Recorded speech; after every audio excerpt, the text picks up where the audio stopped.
Hello everyone, welcome back to my channel WangXian lovers. और आज मैं आपके साथ WangXian fan fiction cruel destiny का नेक्स्ट पार्ट शेयर करने वाली हूँ। इससे पहले आज हमारी यीबो का बर्थडे है, तो हम उन्हें सब मिलकर बर्थडे विश करते हैं। Happy birthday Yibo. I wish कि आप हमेशा खुश रहें और ऐसे ही अपनी लाइफ के अंदर आप और भी ज़्यादा न्यू अचीवमेंट्स को अचीव करते रहें। तो चलिए आज का पार्ट हम शुरू करते हैं। इससे पहले I am really sorry everyone कि आपको बैकग्राउंड के अंदर आवाज़ सुनाई देगी, क्योंकि इतनी गर्मी है इसके अंदर बिना फ़ैन के रिकॉर्डिंग करना मेरे लिए बहुत मुश्किल है। I am really sorry everyone, पर प्लीज़ मेरी बात को भी समझिएगा। मैं 2 घंटे तक बिना एयर के नहीं बैठ सकती हूँ, इसलिए आपको बैकग्राउंड के अंदर फ़ैन की आवाज़ सुनाई देगी। तो I am really sorry everyone इसके लिए। तो चलिए क्रूल डेस्टिनी का हम नेक्स्ट पार्ट शुरू करते हैं। तो इससे पहले वाले पार्ट में हमने देखा था कि जब रात को वांग जी अपने रूम के अंदर सोया हुआ था, अचानक उसके रूम का डोर किसी ने नॉक किया।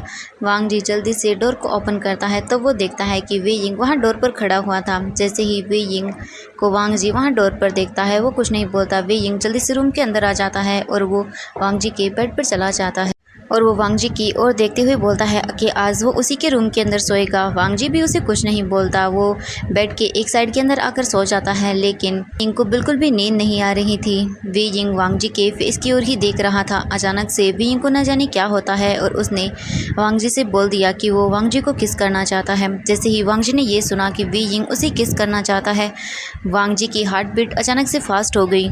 इससे पहले कि वांग जी कुछ बोल पाता, वे यिंग ने अपने लिप्स को वांग जी के लिप्स पर रखा और वो उन्हें सॉफ्टली किस करने लगता है। धीरे धीरे ये किस और भी ज़्यादा वाइल्ड होता गया। वांग जी वे यिंग को खुद से दूर करने की कोशिश करता है, लेकिन उसका मन उसे ये इजाज़त नहीं दे रहा था। वो चाहता था कि वो वे यिंग को और भी ज़्यादा वाइल्डली किस करे, लेकिन वो जानता था कि अगर वे यिंग थोड़ी देर और उसे इसी तरह से किस करता रहा तो वो अपना कंट्रोल लूज़ कर देगा और वो शायद वे यिंग को हर्ट कर देगा। वांग जी ऐसा बिल्कुल नहीं चाहता था, इसीलिए उसने वे यिंग को खुद से दूर किया और वो उसे फ्लिप करके उसके ऊपर आ जाता है।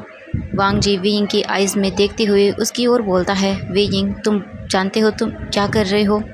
वे यिंग वांग जी की ओर देखते हुए बोलता है, मुझे नहीं पता लैनज़ेन, मैं क्या कर रहा हूँ।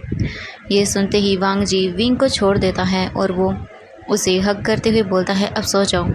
वे यिंग को कुछ भी समझ नहीं आया, लेकिन वो वांग जी की वार्मथ के अंदर खो जाता है और उसे हग करता है और उसे पता भी नहीं चलता कि उसे कब नींद आ गई थी। वे यिंग को अब वो ड्रीम्स आना बंद हो गया था जिसके अंदर उसे वो लड़की दिखाई देती थी। वांग जी वे यिंग को होल्ड किए हुए ही सोया हुआ था।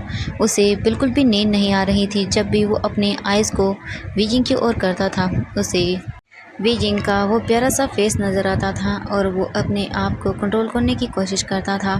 वांग जी जानता था कि इस वक्त वे यिंग को अपना बनाना कितना इजी है, लेकिन वो ये नहीं करना चाहता था क्योंकि वे यिंग अपनी फीलिंग्स के बारे में कुछ नहीं जानता था। वांग जी तो ये भी नहीं जानता कि आज वे यिंग ने उसे किस क्यों किया। वांग जी का हार्ट बहुत ही ज़्यादा पेन करने लगता है कि वे यिंग उसके इतने करीब होकर भी वो कुछ नहीं कर सकता। वांग जी यही सब सोचते हुए अपनी आइज़ को बंद कर लेता है और वो भी वे यिंग को इसी तरह से अपनी बाहों में लिए हुए सो जाता है।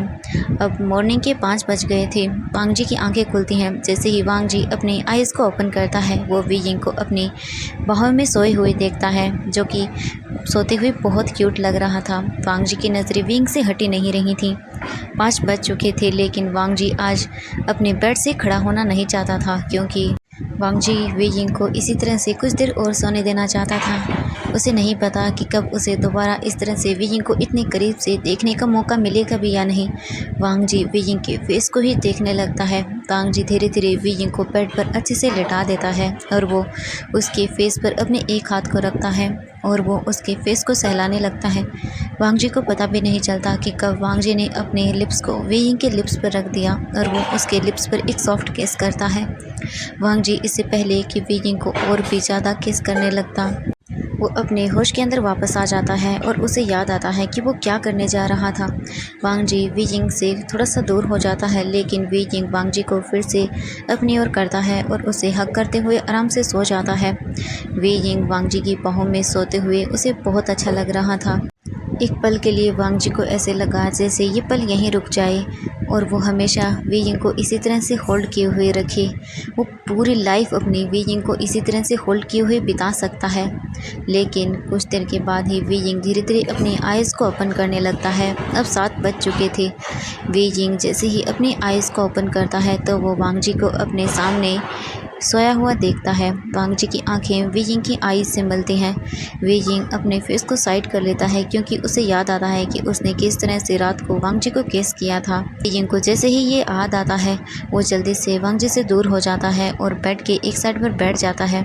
वांग जी भी अपने बेड से खड़ा होता है और वो वीजिंग की ओर देखते हुए बोलता है, वीजिंग तुमने कल रात को, इससे पहले कि वांग जी कुछ और बोल पाता, वीजिंग जल्दी से बेड से खड़ा होता है और बोलता है, लैंज़ेन प्लीज़ मुझे माफ़ कर देना कल रात के लिए, प्लीज़ मुझे माफ़ कर देना, मैं दोबारा ऐसा कभी नहीं करूँगा। ये बोलकर वीजिंग रूम से बाहर चला जाता है। जैसे ही वांग जी ने वीजिंग के माउथ से आई एम सॉरी सुना, वांग जी का दिल वहीं पर टूट गया। वांग जी को एक उम्मीद थी कि कहीं ना कहीं वीजिंग उसे पसंद करता है, लेकिन जब वीजिंग ने उसे माफ़ी मांगी तो वांग जी का दिल बहुत ज़्यादा पेन करने लगता है। वांग जी अपनी जगह से खड़ा होता है और वो बाथरूम के अंदर चला जाता है।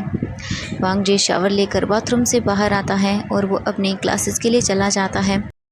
और वहाँ दूसरी तरफ जब वीजिंग वांग जी के रूम से बाहर निकला तब वो जाते वक्त लैंशिया से टकरा गया। जैसे ही वीजिंग ने लैंशिया को वहाँ देखा तो वो फिर से लैंशिया की आंखों में ही खो गया। उसे ऐसा लगा जैसे वो उससे कुछ कहना चाहती हो। वीजिंग की आंखों का कलर चेंज होने लगता है, लेकिन वीजिंग अपने आप को संभालता है और वो उसकी ओर देखते हुए बोलता है, राजकुमारी मुझे माफ़ कर दीजिएगा, मैं गलती से आपसे टकरा गया था। लैंशिया वीजिंग की ओर देखती है और बोलती है, कोई बात नहीं वी। इसके बाद वीजिंग लैंशिया को वो करता है और वो वहाँ से अपने रूम की ओर चला जाता है। लैंशिया वीजिंग को वहाँ से जाते हुए देख रही थी। लैंशिया वीजिंग को जाते हुए देखकर स्माइल करती हैं और बोलती हैं, वी आज भी तुम नहीं बदले हो, तुम बिल्कुल पहले की तरह ही हो। जब तुम पहली बार मुझसे मिले थे तुम बिल्कुल वैसे ही हो। ये बोलकर वो स्माइल करने लगती हैं। तभी म्यान म्यान लैंशिया के पास आती हैं और बोलती है, क्या बात है राजकुमारी, बड़ी जल्दी आप तो हमारे राजकुमार के साथ रोमांस करने लगी हैं। जैसे ही राजकुमारी लैंशिया ये सुनती है वो स्माइल करते हुए म्यान म्यान की ओर देखती हैं और बोलती हैं, म्यान म्यान तुम बिना क्या बोल रही हो, वो तो अभी मुझे जानता भी नहीं है। म्यान म्यान लैंशिया की ओर देखती है और बोलती है, राजकुमारी मैं जानती हूँ कि अभी वो आपको नहीं पहचान रहे हैं, लेकिन बहुत जल्द वो आपको पहचानेंगे भी और उन्हें सब याद भी आ जाएगा। तभी लैंशिया म्यान म्यान की ओर देखती है और बोलती है, म्यान म्यान तुम्हारा शुक्रिया कि अब तक तुमने राजकुमार का इतना ख्याल रखा और तुम हमेशा उसे प्रोटेक्ट करती आई हो। म्यान म्यान राजकुमारी लैंशिया की ओर देखती हैं और बोलती हैं, राजकुमारी ये मेरा कर्तव्य था। राजकुमार वी को सही सलामत रखना और चिंता मत कीजिए। जैसे मैंने अब तक राजकुमार वी का ख्याल रखा है, उनका हमेशा साथ दिया है, उन्हें हर खतरे से बचाया है, आगे भी मैं उन्हें हर खतरे से बचाऊंगी, आप चिंता न करें राजकुमारी। वैसे मुझे आपसे एक बात पूछनी थी, हम राजकुमार को हमारे साथ कब वापस हमारी दुनिया में ले जाएंगे। जैसे ही म्यान म्यान ये बोलती है, लैंशिया म्यान म्यान की ओर देखती है और बोलती है, बहुत जल्द मुझे वापस से उसे ले जाना होगा, उसका परिवार उसका इंतज़ार कर रहा है। ये सुनने के बाद म्यान म्यान भी एक स्माइल करती है और वो बोलती है, ठीक है राजकुमारी अब मुझे जाना होगा वरना किसी को शक हो जाएगा। इसके बाद म्यान म्यान फिर से राजकुमारी लैंशिया को बो करती हैं और वहाँ से चले जाती हैं। राजकुमारी लैंशिया भी एक स्माइल करती हैं और वो भी अपने रूम की ओर चली जाती हैं। इसी तरह से 2 दिन भी बीत जाते हैं और आखिरकार वो दिन भी आ जाता है जब सभी कबीलों को लैन कबीले के अंदर बुलाया गया था राजकुमारी के बारे में सबको बताने के लिए। लैन कबीले को बहुत ही सुंदर तरीके से सजाया गया था। हर कबीले के लोग लैन कबीले में आए हुए थे। किसी को भी नहीं पता था कि इस जश्न की वजह क्या है, लेकिन वो सभी फिर भी वहाँ आए। सभी बहुत ही हंसी खुशी से एक दूसरे से बातें कर रहे थे। तभी लैंचिरन अपनी जगह से खड़ा होता है, सभी को बो करता है और उन सब की ओर देखते हुए बोलता है, मेरे बुलाने पर आप सभी कबीले के कुल प्रमुख यहाँ आए अपने पूरे परिवार के साथ। मैं आप सभी का यहाँ पर स्वागत करता हूँ और मेरी बात का मान रखने के लिए भी आप सबका मैं बहुत दिल से आभारी हूँ। मैंने आप सबको यहाँ इसीलिए बुलाया है, मैं आप सभी को किसी से मिलवाना चाहता हूँ। जब सभी कबीले के लोग ये सुनते हैं तब वो लैंचिरन की ओर देखने लगते हैं। तभी लैंचिरन एक स्माइल करता है और वो डोर की ओर देखते हुए बोलता है कि अब स्वागत कीजिए लैन कबीले की सबसे छोटी राजकुमारी लैन चिया का। जैसे ही सभी लोग ये सुनते हैं सभी को एक बहुत बड़ा झटका लगता है। किसी को भी यकीन नहीं हो रहा था कि ये लैन कबीले की राजकुमारी, उन्हें विश्वास नहीं हुआ। वो सभी लोग आपस में बातें करने लगते हैं। तभी सभी लोग डोर की ओर देखते हैं। डोर पर राजकुमार लैन ज़ेन और राजकुमार लैन सिजन खड़े हुए थे। वो दोनों एक स्माइल करते हैं। इसके बाद वो पीछे की ओर मुड़कर देखते हैं। तभी वहाँ पर एक लड़की चलते हुए अंदर आती है। वो लड़की स्माइल करती है और लैन सिजन और लैन वांगजी दोनों का ही हाथ पकड़ लेती है। वो तीनों ही स्माइल करते हैं और फिर वो धीरे धीरे अंदर की ओर आने लगते हैं। सभी लोग जो वहाँ पर आए हुए थे उस लड़की से अपनी नज़रें ही नहीं हटा पाते। उस लड़की ने एक ब्लू कलर का हानफू पहना हुआ था जिसमें वो बहुत सुंदर लग रही थी। हर कोई एक दूसरे से बातें करना लगता है कि आखिरकार ये लड़की कौन है। किसी को भी कुछ समझ नहीं आया। बस वो सभी लोग डोर की ओर ही देखे जा रहे थे जहाँ से वो तीनों चलते हुए अंदर की ओर आ रहे थे।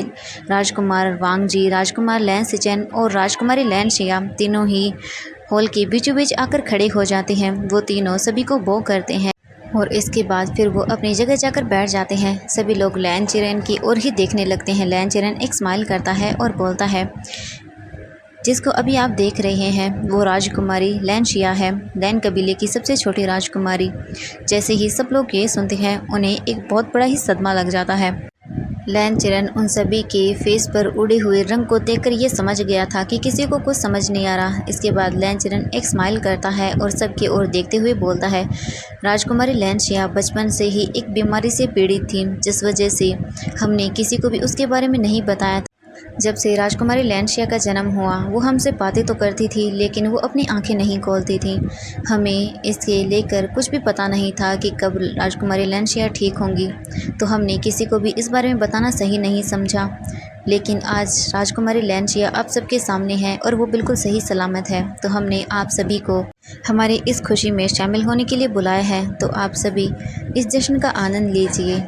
सभी लोग ये सुनकर थोड़े खुश भी होते हैं। कुछ लोगों को अभी भी कुछ समझ नहीं आ रहा था, लेकिन थोड़ी देर बाद ही वो इन सब चीज़ों को भूल जाते हैं और उस जश्न का आनंद लेने लगते हैं। सभी लोग एक दूसरे से बातें कर रहे थे और बहुत ही ज़्यादा एंजॉय कर रहे थे।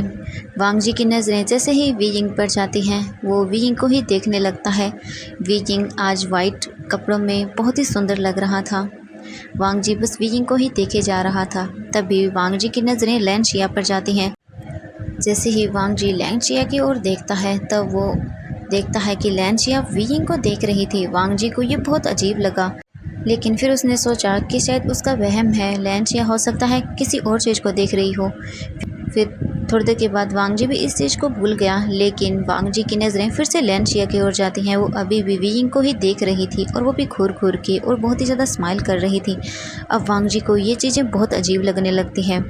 लैन शिया जिस तरह से वी यिंग को देख रही थी वांगजी को ये बिल्कुल भी पसंद नहीं आ रहा था। वांगजी अपने आप को समझाने की कोशिश करता कि नहीं, वो गलत सोच रहा है, ऐसा नहीं हो सकता। लेकिन वांगजी के हार्ट में पेन होने लगता है। उसे डर लग रहा था कहीं वो जो सोच रहा है वो सच ना हो। लैन सिजन भी ये नोटिस करता है कि लैन शिया बार बार वी यिंग को ही देखे जा रही है, लेकिन वो कुछ नहीं बोलता। दोनों ही ब्रदर्स ने इस बात को नोटिस कर लिया था कि लैन शिया पूरे जश्न के अंदर सिर्फ वी यिंग को ही देखे जा रही थी, लेकिन दोनों में से किसी ने कुछ नहीं कहा। आधी रात तक उनका ये जश्न चलता रहता है। सभी लोग एक दूसरे से बातें करने में, एक दूसरे के साथ हंस खेलने में सभी लोग बिजी हो गए थे। आधी रात के बाद अब ये जश्न ख़त्म हो जाता है। सभी लोग अपने रूम्स के अंदर वापस लौट जाते हैं। वांगजी का मन बहुत बेचैन हो रहा था। उसे बार बार वही चीज़ याद आ रही थी कि किस तरह से लैन शिया वी यिंग को देख रही थी। वांगजी के मन से ये चीज़ जा ही नहीं रही थी। उसे बार बार ये चीज़ परेशान कर रही थी। वांगजी यही सोचते हुए अपने रूम के अंदर चला जाता है और वो सोने की कोशिश करता है, लेकिन उसे अच्छे से नींद नहीं आ रही थी क्योंकि अब वो जानता था कि अब ज़्यादा टाइम नहीं है वी यिंग के वापस अपने कबीले में लौटने का। वी यिंग बहुत जल्द अपने कबीले में लौट जाएगा और उसने अभी तक वी यिंग से अपने प्यार के बारे में भी नहीं बता पाया है। उसे वी यिंग से बात करनी होगी, वरना वो इसी तरह से वी यिंग को खो देगा। वांगजी सोचता है कि जैसे ही मॉर्निंग होगी वो वी यिंग को इस बारे में बता देगा कि वो वी यिंग से प्यार करता है। वांगजी अपने आप को पूरी तरह से मना लेता है कि वो सुबह होते ही वी यिंग से सबसे पहले यही कहेगा और वो उससे बात करेगा और उसे अपने प्यार के बारे में बता देगा। वांगजी बहुत ही मुश्किल से आराम से सो पाता है। अब हमें मॉर्निंग का सीन दिखाया जाता है। मॉर्निंग के अंदर जैसे ही वीइंग की आंखें खुलती हैं वो जल्दी से तैयार होता है और रूम से बाहर निकल जाता है। वीइंग जल्दी से अपने माता पिता के रूम के पास जाता है, डोर को नॉक करता है। जल्दी से मैडम यू डोर को ओपन करती हैं, तब वो वीइंग को वहाँ देखती हैं। वीइंग स्माइल करता है और अपनी मॉम को गले लगाता है और बोलता है, मॉम आप कैसी हैं? मैडम यू वीइंग की ओर देखती हैं और बोलती हैं, आशियन मैं बिल्कुल ठीक हूँ, चलो आओ अंदर। वीइंग स्माइल करता है और वो रूम के अंदर चला जाता है। जब वीइंग रूम के अंदर जाता है तब वो अपनी सीजे और जैंग चैंग को वहाँ देखता है। जैंग चैंग वीइंग को देखता है और मुंह बनाते हुए बोलता है, तुम यहाँ क्या कर रही हो? वीइंग जैंग चैंग की ओर देखता है और बोलता है, मैं अपनी मॉम से मिलने आया हूँ और तुम यहाँ क्या कर रही हो? जैंग चैंग और वीइंग एक दूसरे से लड़ने लगते हैं। तभी मैडम यू उन दोनों की ओर देखती हैं और बोलती हैं, तुम दोनों भी लड़ना बंद करो और हम बहुत जल्द हमारे कबीले में वापस लौटने वाले हैं, तो क्या तुम अब इसी तरह से लड़ना चाहते हो? वीइंग अपनी मॉम की ओर देखता है और बोलता है, मॉम क्या हम कुछ दिन और यहाँ नहीं रुक सकते हैं? जैसे ही मैडम यू ये सुनती हैं वो वीइंग की ओर देखती हैं और बोलती हैं, आशिन तुम्हें क्या हुआ? जब तुम लैन कबीले में आने वाले थे तब तो तुम बहुत ड्रामा किया करते थे कि तुम्हें यहाँ नहीं आना, अब ऐसा क्या हो गया कि तुम यहाँ से जाना नहीं चाहते हो? वीइंग स्माइल करता है और बोलता है, नहीं माँ कुछ नहीं है, मैं तो बस ऐसे ही। तभी मैडम यू स्माइल करती हैं और बोलती हैं, कहीं तुम्हें राजकुमारी पसंद तो नहीं आ गई कोई यहाँ की? ये सुनकर वीइंग बहुत ही एम्बैरेसिंग फील करता है और बोलता है, नहीं माँ ऐसा बिल्कुल नहीं है। वीइंग बहुत ही ज़्यादा एम्बैरेसिंग था। तो चलिए फ्रेंड्स आज के लिए बस इतना ही, नेक्स्ट पार्ट के लिए वेट कीजिएगा। Thank you so much friends मेरी वीडियो देखने के लिए। तो चलिए आज के लिए बस इतना ही, बाय बाय एवरीवन।